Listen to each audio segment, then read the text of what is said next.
ఏపీలో కూటమి ప్రభుత్వంపై తీవ్ర ఆరోపణలు చేస్తూ ఎమ్మెల్యేలకు సవాల్ విసిరారు టీడీపీ మాజీ నేత సుగవాసి బాలసుబ్రహ్మణ్యం. ఏపీలో అవినీతి రాజ్యమేలుతోందని ఆరోపించారు ఆయన. అవినీతి జరగట్లేదని 164 మంది ఎమ్మెల్యేలలో ఏ ఒక్కరైనా కాణిపాకానికొచ్చి ప్రమాణం చేస్తారా అంటూ సవాల్ కూడా విసిరారు. కూటమి ప్రభుత్వంపై టీడీపీ మాజీ నేత సుగవాసి బాలసుబ్రహ్మణ్యం ఫైర్ అయ్యారు.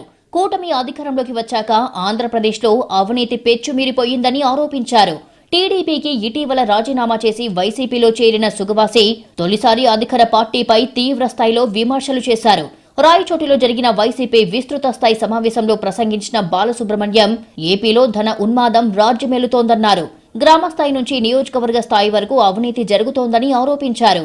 టీడీపీలో ఉన్నప్పుడు ఈ అంశాన్ని తాను అధిష్టానం దృష్టికి తీసుకెళ్లినా ప్రయోజనం లేకపోవడంతో ఆ పార్టీకి రాజీనామా చేశారన్నారు.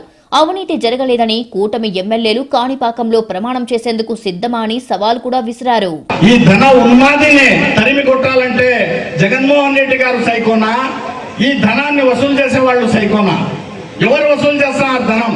మీ ప్రజాప్రతినిధులు ఎవరైనా సరే 164 మంది గెలిచినారు కూటమి ప్రభుత్వంలో.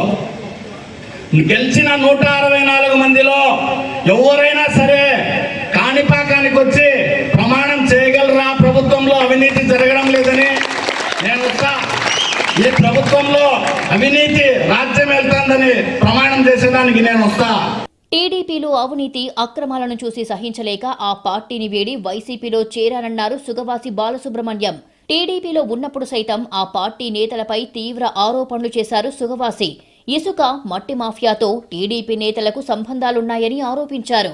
దీంతో అటు రాజంపేట, ఇటు రాయచోటి నియోజకవర్గాలలో టీడీపీ నేతలు మట్టి, ఇసుక జోలికి వెళ్లాలంటే భయపడాల్సిన పరిస్థితులు ఏర్పడ్డాయి.